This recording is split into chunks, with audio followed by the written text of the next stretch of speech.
सरकारी स्कूलों बंद होने के कगार पे हैं साहब, क्योंकि बच्चों की जनसंख्या कम होती जा रही है साहब। आखिर क्या कारण है बच्चों की संख्या कम हो रही है साहब? जो उसमें टीचर एवं अध्यापिकाएँ पढ़ा रहे हैं साहब, वो लोग क्या टैलेंटेड नहीं हैं? कि खुद पे उनको विश्वास नहीं है कि हम उन बच्चों को उस योग्य बना सकें साहब। क्योंकि जब तक उनका बच्चा छोटा रहता है, आंगनबाड़ी योग्य होता है, वो अपने बच्चे को साथ में लेके आते हैं साहब। और जैसे बड़ा हो जाता है, वह प्राइवेट स्कूलों में अपने बच्चों का एडमिशन करा देते हैं साहब। तो क्या सरकारें ध्यान नहीं देती हैं साहब? क्यों इसमें बच्चों की जनसंख्या कम हो रही है साहब? इस पे कानून बनाया जाना चाहिए साहब, जो उसमें शिक्षक-शिक्षिकाएँ हैं वो अपने बच्चों को साथ में लेकर आएँ। चाहे जितने भी अधिकारी हैं सब वो अपने बच्चों को सरकारी स्कूलों में ही पढ़ाएँ साहब। और उसमें लोगों की गुणवत्ता की जाँच हो साहब, कि उन बच्चों को लोग पढ़ा रहे हैं कि नहीं पढ़ा रहे हैं साहब, टीचरों की गुणवत्ता की जाँच होनी चाहिए, उन बच्चों के साथ-साथ साहब।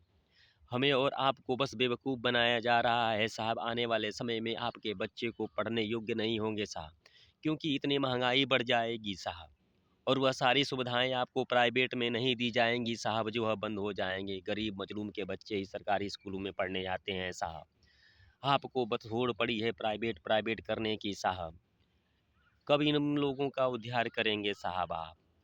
आप इनके हितैषी तो हमदर्द नहीं हैं साहब। अगर आप इतने अगर हैं तो साहब आदेश दीजिए, कानून बनाइए साहब, कि जितने सरकारी कर्मचारी या जितने सरकारी दफ़्तर में कार्य करने वाले व्यक्ति हैं, सबके बच्चे प्राइमरी, जूनियर स्कूलों, सरकारी स्कूलों में पढ़ें साहब। तब जाके उनमें शिक्षक जो शिक्षिकाएँ हैं एक्टिव होंगे साहब। मगर आप तो कभी चेकिंग कराने के नाम पे आते ही नहीं, ना ही उन बच्चों की गुणवत्ता की जाँच करने आते हैं साहब।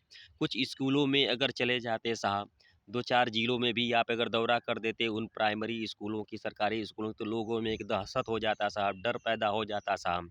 वह लोग स्वयं अपने एक्टिव हो जाते और उन बच्चों को पढ़ाते और अपने बच्चों को साथ में लेके जाते साहब। मगर आप तो बस जुमला फेंकने का कार्य करेंगे साहब, कब करेंगे यह सब साहब? तो आप लोग जागरूक रहें और लोगों को जागरूक करें। जय हिंद, जय भारत साहब।